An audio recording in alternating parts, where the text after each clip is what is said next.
journal was open to a page I hadn't meant to keep. Scrawled in my messy handwriting were lines I barely remembered writing. He kissed me again last night. I don't know how to live without it, without him. It's wrong, but I've never felt more alive. What happens if someone finds out about Alex and me? Karen didn't speak. She just stared, eyes wide with horror, mouth pressed in a tight line. Is this real? My father asked. Is he? I nodded, slowly, ashamed, broken. I'm sorry, I said. I never meant for it to happen like this. But the moment the words left my lips, the room exploded. My son? Karen's voice cracked like glass. You seduced my son. I didn't seduce him, I cried. We loved each other. It wasn't like that. My father stepped back like I'd slapped him. His face was pale, hollow, like he was watching his world collapse in real time. You're telling me the father of your child is your stepbrother? Alex stepped into the hallway. He had been listening the whole time. His eyes met mine before he faced them. It wasn't just her, he said quietly. It was me too. We were both in it. Get out, my father whispered. Dad, get out, he roared. Karen was sobbing now, hands pressed to her mouth. I had never seen her break before. She looked at me like she didn't recognize me anymore.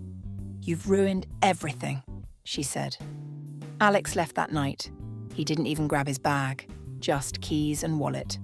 I watched from my bedroom window as he got in his car and drove off into the dark. I thought he'd look back. He didn't. The next morning, the house was silent, cold.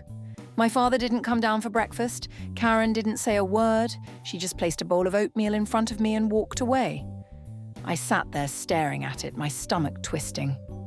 I was still pregnant, still alone, and now utterly unwelcome. My secret had been dragged into the light, and with it came the collapse of everything we'd built. Later that day, I found a letter under my bedroom door, from my father. Mia, I love you, but I don't know how to understand you right now. I need space to think. Karen does too. We're asking you to stay with your aunt for a while. This house, it's too much right now. There was I'm sorry, we'll figure it out. Just space, distance, punishment. That night, I packed a bag. Not just for the night, but for a new life I hadn't asked for, and had no choice but to step into. As I zipped my suitcase, I whispered again to the tiny life inside me. We'll be okay. I don't know how, but we will. My Aunt Ruth lived in a quiet suburb 3 hours away, just far enough that nobody knew me, but close enough that my father could still pretend he hadn't disowned me. Her house smelled like cedar and chamomile tea. It was filled with knitted blankets and the ticking of too many clocks. The kind of place where time moves slowly, painfully at first. Whatever happened, Mia, Ruth said as she welcomed me in. You're still family, you'll be safe here. But safety didn't mean comfort, and it certainly didn't mean forgiveness. I changed everything. I registered at the local clinic under my middle name, Danielle. I wore baggy sweaters, kept to myself, and when people asked about the father, I fed them a version that didn't scorch the air. He left? He didn't want a baby. Or it was complicated, and I don't talk to him anymore. They nodded, offered pity, gave me space. No one suspected the truth, that the father was my stepbrother, that I had broken the unspoken rules of family, of love, of morality. I was 17, pregnant, and burning from the inside out. But every time I looked in the mirror, I told myself the same lie. You're doing the right thing. You're protecting the baby. You're starting over. The first time I heard from Alex again was 6 weeks later. A plain white envelope slid into Ruth's mailbox. No return address. Inside was a single note. I looked for you. I didn't stop. Please call me. I still love you. Tucked into the fold was a photo, a sonogram. Not mine, his copy. From a clinic near his college. He had gone in after I told him. Kept a copy. Held on to it. I pressed it to my chest and cried for hours. But I didn't call, not because I didn't love him, but because that love had cost me everything, and I wasn't sure I could afford to lose more. In my 3rd month, I started attending a prenatal group at the community centre. Other young women, some barely out of high school, a few older.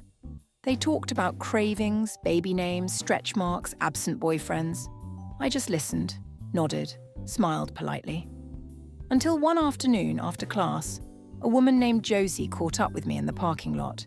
"You barely talk," she said. "What's your story?" I laughed softly.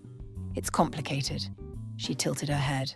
"Well, mine involved a married boss, a fake Instagram account, and a lot of regret. So, try me." That's how it started. A slow, cautious friendship. And for the first time in weeks, I told someone the truth. Not all of it. Not Alex's name. Not the stepbrother part. But the core of it.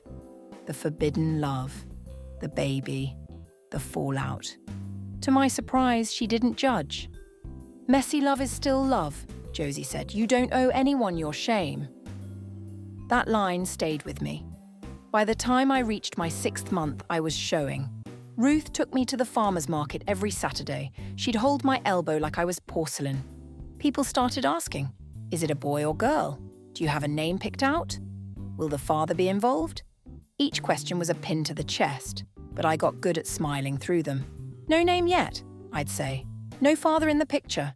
It was easier than explaining the truth, that the baby was the result of a love that never should have happened. A love that still haunted me. Alex's letters kept coming, sometimes once a week, sometimes more. He poured himself into them, memories, apologies, dreams of being there when the baby arrived. He even named a few. If it's a girl, maybe Evelyn.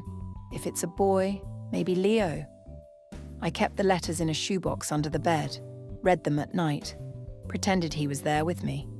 But I never replied. I couldn't, because as much as I wanted him, I was building a lie too big to let him inside. Then one day, Josie called me, panicked. "Girl," she said, "turn on your damn TV." I did, and my breath left me. There, on a local news segment, blurry footage from a protest outside a university, was Alex, holding a sign that read, "Fathers have rights too." And another below it, "I won't be erased."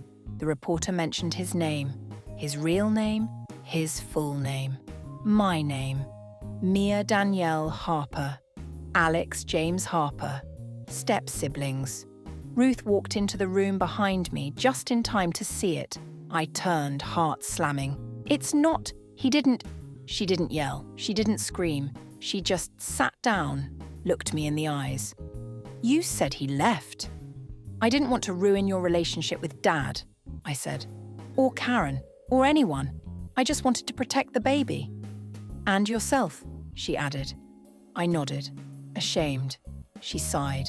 Then, softly, "You can't run from the truth forever, sweetheart." I knew what I had to do. That night, I pulled out the shoebox, chose the latest letter, and for the first time in months, I wrote back. "Alex, she kicks when I eat pineapple. I don't know why, but I think she likes it. Or maybe she just knows it's your favorite too. I miss you, but I don't know if I can let you in yet. Not until I'm sure we won't destroy each other again. She's due in June. Her name is Evelyn. Love, Mia." The day Evelyn was born, the hospital room smelled like antiseptic and fear. Ruth was by my side. She'd stayed with me through the contractions, through the screaming and the silence that followed. She held my hand as I pushed, whispered strength into me, and when Evelyn cried, when that first sound cut through the sterile air, my heart broke and healed at the same time. She had Alex's eyes. Bright, startling, knowing. Ruth saw it too. She didn't say anything, but her fingers tightened around mine. The nurse asked me if I had a name. I nodded through tears. "Evelyn," I whispered. I didn't tell Alex right away. I wanted to, after all the letters, after the one I finally sent back. I knew he was waiting, but something inside me hesitated. It wasn't fear anymore. It was something heavier, more final. The truth I couldn't ignore. We weren't kids playing house in secret. We were adults now, parents. And no matter how we got here, the future wasn't just ours anymore. It belonged to Evelyn, and Evelyn deserved a clean slate. Still, I couldn't stay silent forever. A week after bringing her home, when the house was quiet and Evelyn was sleeping on my chest, I opened my laptop. Subject: She's here, Alex. Her name is Evelyn. She was born last Friday. 6 pounds, 9 ounces. She has your eyes. She's perfect. I wanted to write sooner, but I needed time to feel brave again, to look at her and know what to say. I still don't, really, but I owe you this much. She kicks when she sleeps. Sometimes she curls her hand into a fist like she's already fighting the world. She's going to be strong. Like you. Mia. His response came 5 hours later. It was short. Too short. But I could feel his hands shaking in every word. Thank you for telling me. I've been waiting for this message since the day I left. I want to see her, please. Even if just once. I stared at the screen for a long time. I knew what I wanted to say, yes. Of course. Come see her, hold her, be part of this. But I also knew what I had to say. I didn't answer right away. Instead, I sat with Evelyn for hours, watched her sleep, counted her breaths, and asked myself the question that had been tearing me apart since I first saw those 2 lines on the test. Was it right to let Alex in? Or was I just handing her a future filled with confusion and whispers and shame? He came back into town anyway, 2 weeks later. I didn't invite him, but he showed up. Ruth answered the door. She looked at him for a long, cold moment, then said softly, "She's in the kitchen." He walked in like someone entering a chapel, quiet, reverent, afraid. I was sitting at the table with Evelyn asleep in my arms. He froze when he saw her. Tears gathered in his eyes. I didn't speak. I just held her out. He took her like she was made of glass, cradled her against his chest, whispered her name over and over like it was a prayer. We didn't speak for a long time. And then, finally, he said, "I thought I was angry at you. For not telling me sooner, for cutting me out." He looked down at her, then back at me. "But I get it now. I do." I nodded, swallowing hard. He handed her back gently. "I'm not here to mess up your life, Mia," he said. "I just needed to see her, to see you, to know you're okay."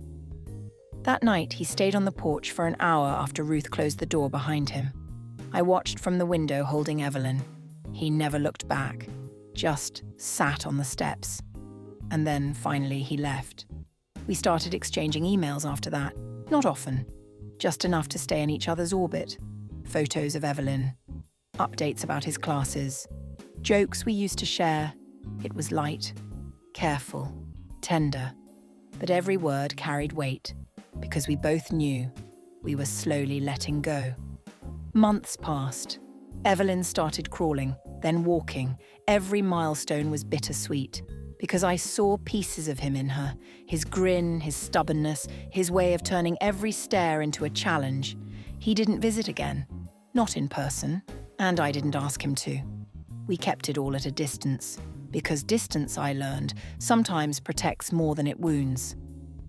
I fell in love with being a mother, even on the days I cried in the bathroom while Evelyn banged on the door, even when money was tight and sleep was non-existent and my heart ached for something I couldn't name.